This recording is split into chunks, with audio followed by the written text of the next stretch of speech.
Solo Leveling season 2 last episode में हमने देखा जिन्हो बिंगो के शैडो एक्सट्रैक्ट करके चाह को हील कर देता है और उसके बाद एक्सट्रैक्शन कैंसिल भी कर देता है। फिर जिन्हो को छोड़ के बाकी हंटर्स हेलीकॉप्टर से चले जाते हैं। इधर जिन्हो बाकी के एंट्स को मार देता है और फिर एंट किंग के शैडो भी एक्सट्रैक्ट कर लेता है और उसका नाम बरू रखता है। दोनों मिलकर आइलैंड पे सारे एंट्स को खत्म कर देते हैं। 2 दिन बाद रेड खत्म हो जाता है और इस रेड में जो लोग मर गए थे उनका फ्यूनरल होता है। वहाँ जिन्हो भी गया होता है। वहाँ उसकी मुलाकात चेयरमैन से होती है जो उसको नए गिल्ड बनाने की परमिशन दे देते हैं। इसके बाद जेजू आइलैंड पे फर्स्ट मोनार्क और बीस्ट मोनार्क दिखाई देते हैं जो किसी को ढूंढ रहे होते हैं, लेकिन उन्हें वह नहीं मिलता तो वह चले जाते हैं। वहाँ हमें जिन्हो के फादर भी दिखाई देते हैं। इधर जिन्हो एक रेड गेट में फंस गया होता है, लेकिन उसकी आर्मी इजीली सारे मॉन्स्टर को मार रही होती है। अब चलते हैं नेक्स्ट एपिसोड की तरफ, लेकिन उससे पहले आप लोग वीडियो देख लेते हैं। पर लाइक सब्सक्राइब नहीं करते तो आज पहले ही लाइक सब्सक्राइब कर दो। आपके इस छोटे से सपोर्ट से हमें और भी बेहतर कंटेंट लाने के लिए मोटिवेशन मिलता है, तो फटाफट कर लो। और अब चलो बिना टाइम वेस्ट किए चलते हैं एपिसोड की तरफ। सीजन 3 एपिसोड 1 स्टार्ट होता है और हमें दिखता है एक हंटर जो डंजियन के अंदर होता है। तभी अचानक से उसके सामने एक मॉन्स्टर आ जाता है। वह और कोई नहीं बल्कि फ्रोस्ट मोनार्क होता है जो हमें सीजन 2 के लास्ट एपिसोड में दिखा था। वो यहाँ किसी फ्रैगमेंट ऑफ लाइट को ढूंढने आया था, बट यहाँ भी उसे कुछ नहीं मिलता। वैसे फ्रैगमेंट ऑफ लाइट कौन है यह अभी तक रिवील नहीं किया जाता, बट मुझे पता है, लेकिन अभी स्पॉइलर नहीं दूंगा। अगर आप लोग जानते हो तो कमेंट में जरूर बताना। तभी वहाँ एक और मोनार्क आ जाता है। वह देखने में काफी अजीब और कॉपी लगता है। वह दोनों ईस्ट के एक जगह के बारे में बात कर रहे होते हैं जहाँ शैडो मोनार्क है, मतलब बेसिकली वो जिन्हो की बात कर रहे होते हैं। फिर दूसरा मोनार्क बोलता है ग्रेटेस्ट फ्रैगमेंट ऑफ लाइट भी उसी कंट्री में है। तभी फ्रोस्ट मोनार्क एक स्ट्रॉन्ग प्रेजेंस महसूस करता है और हमें दिखता है कि वहाँ एक और हंटर आ रहा होता है। आप लोग गेस करो कौन हो सकता है। यह फ्रोस्ट मोनार्क समझ जाता है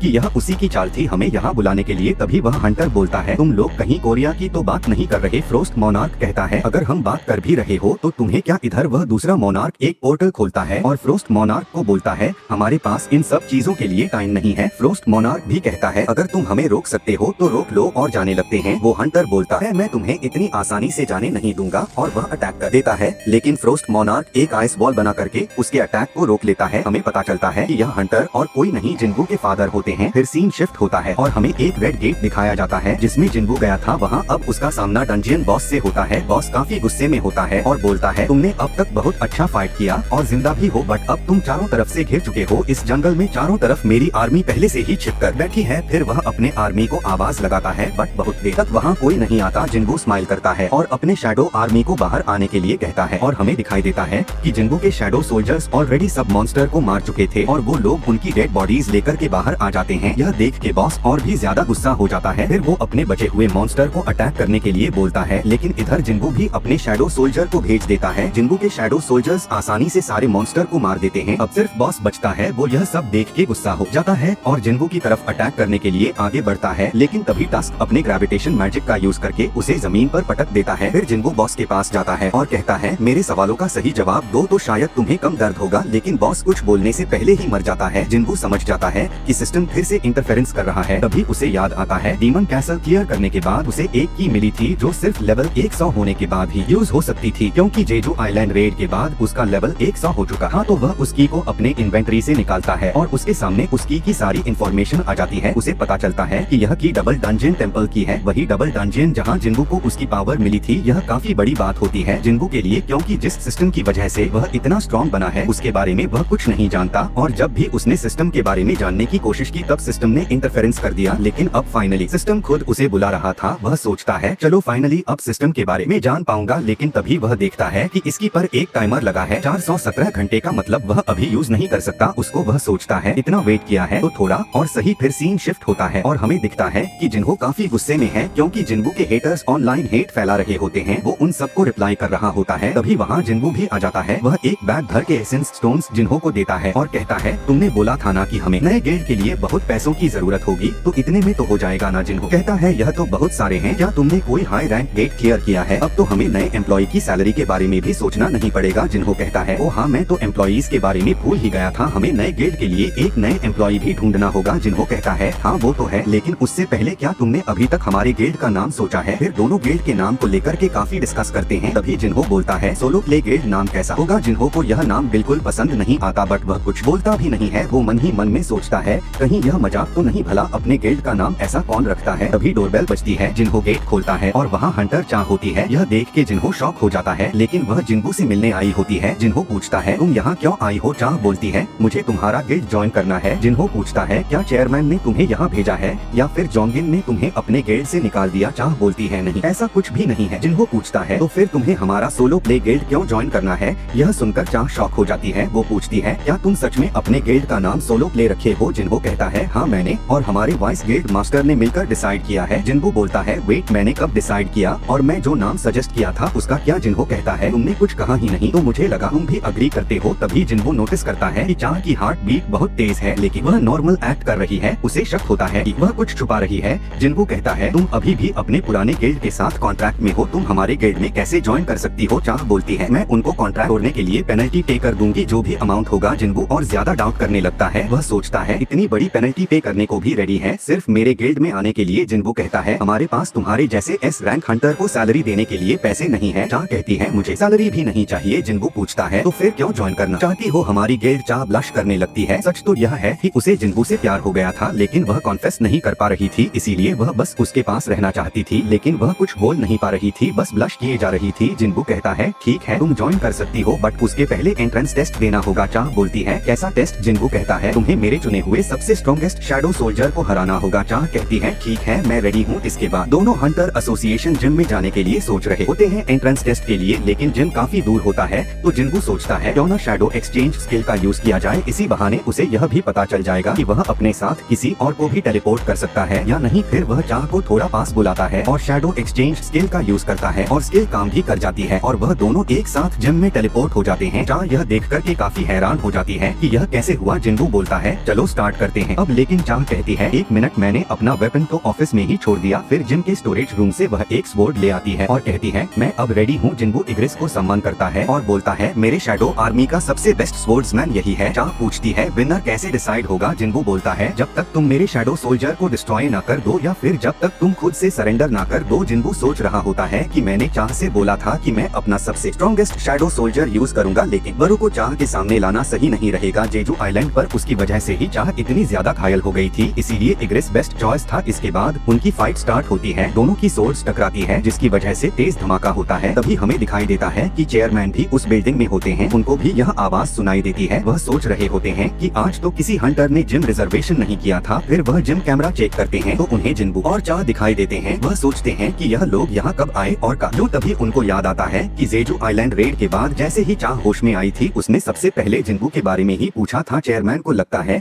कि दोनों के बीच में कुछ चल रहा है, इसीलिए वह जिम कैमरा ऑफ करवा देते हैं क्योंकि वह उनका प्राइवेट मोमेंट रिकॉर्ड नहीं करना चाहते थे। तभी फिर बिल्डिंग हिलने लगती है और उनके पीछे लगी पेंटिंग भी गिर जाती है फाइट की वजह से। लेकिन चेयरमैन कुछ गलत ही समझ लेते हैं। अब वो क्या सोच रहे होते हैं यह तो मुझे बताने की जरूरत नहीं है, तो आप लोग ही कमेंट में बता दो कि चेयरमैन को क्या लगता है। दूसरी तरफ हमें दिखाई देता है कि चाह ने इग्रिस को इजीली हरा दिया था। यह देख करके जिन्हो भी शॉक में रह जाता है। तभी चाह बोलती है क्या यह ब्लैक नाइट तुम्हारा सबसे स्ट्रॉन्गेस्ट सोल्जर था। तुमने कहा था कि तुम अपना सबसे स्ट्रॉन्ग सोल्जर यूज करोगे तो उसको सम्मान करो। वह बरू के बारे में बात कर रही होती है लेकिन जिन्हो बोलता है कि तुम हर्ट हो सकती हो। चाह कहती है ऐसा कुछ नहीं होगा और वैसे भी मुझे उससे दोबारा फाइट करनी है। तो जिन्हो फाइनली बरू को सम्मान करता है और उसे एक ऑर्डर देता है, चाह को बिना हार्म किए डिफीट करो। बरू कहता है जैसा आप कहे माय किंग। फिर वह जोर से रोर करता है जिससे जिम के सारे शीशे टूटने लगते हैं। चाह उसे देख के सोच रही होती है कि जिन्हो ने इस मॉन्स्टर के साथ फाइट किया था। बरू अपने पंजे निकाल करके अटैक करने वाला होता है लेकिन जिन्हो कहता है उन्हें हटा लो वरना अगर चाह को थोड़ी भी चोट लगी तो मैं तुम्हें नहीं छोड़ूंगा। बरू तुरंत अपने नाखून अंदर कर लेता है और कहता है यस माय किंग। चाह अटैक करने के लिए तैयार होती है लेकिन तभी अचानक बरू उसके पीछे आ जाता है। चाह को याद आता है कि जेजू आइलैंड पर भी उसने यही किया था। वो कहती है तुम्हें क्या लगता है कि मैं दोबारा सेम ट्रिक में फंसूंगी। फिर वह तुरंत अटैक कर देती है अपनी तलवार से लेकिन बरू सिर्फ 2 उंगलियों से उस अटैक को रोक देता है। बरू सोच रहा होता है कि मेरे किंग ने मुझे बिना हर्ट किए अपोनेंट को डिफीट करने के लिए बोला है तो इसका बेस्ट तरीका यही होगा कि मैं अपने आप को इतना स्ट्रॉन्ग दिखाऊं कि सामने वाले के लड़ने की इच्छा ही खत्म हो जाए। चाह को एक के बाद एक अटैक कर रही थी। अब आप सबको पता है कि चाह को कितनी स्पीड में फाइट करती है लेकिन बरू भी कम नहीं था। वह सारे अटैक को इजीली डॉज कर रहा होता है। वह भी एक जगह से हिले बिना सिर्फ अपने बॉडी मूवमेंट से अटैक को डॉज कर रहा होता है। फिर वह जोर से रोर करता है जिसका प्रेशर से चाह को दूर चली जाती है। जिन्हो कहता है विनर ऑलरेडी डिसाइड हो चुका है, क्या तुम अब सेटिस्फाई हो। लेकिन चाह को बोलती है नहीं मुझे और फाइट करनी है। जिन्हो को पता था कि बरू उसके दूसरे शैडो सोल्जर से काफी अलग है, उसका जन्म ही सिर्फ किलिंग के लिए हुआ था। लेकिन जिन्हो देखता है कि बरू अपने किलिंग इंटेंट को दबा रहा होता है। उनका फाइट दोबारा स्टार्ट होता है लेकिन इस बार बरू सिर्फ डिफेंड ही नहीं कर रहा होता बल्कि अटैक भी कर रहा होता है। इस वजह से चाह को की स्वॉर्ड भी टूट जाती है लेकिन फिर चाह को हार नहीं मानती। वो डिसाइड करती है कि अब वो अपना सबसे स्ट्रॉन्गेस्ट अटैक यूज यूज करेगी और एक ही बार में फाइट खत्म करेगी। फिर वह ब्लेड ऑफ लाइट बनाती है और इस बार फाइनली अपना अटैक बरू पर लैंड कर देती है। वह स्वॉर्ड बरू के चेस्ट में घुस जाती है।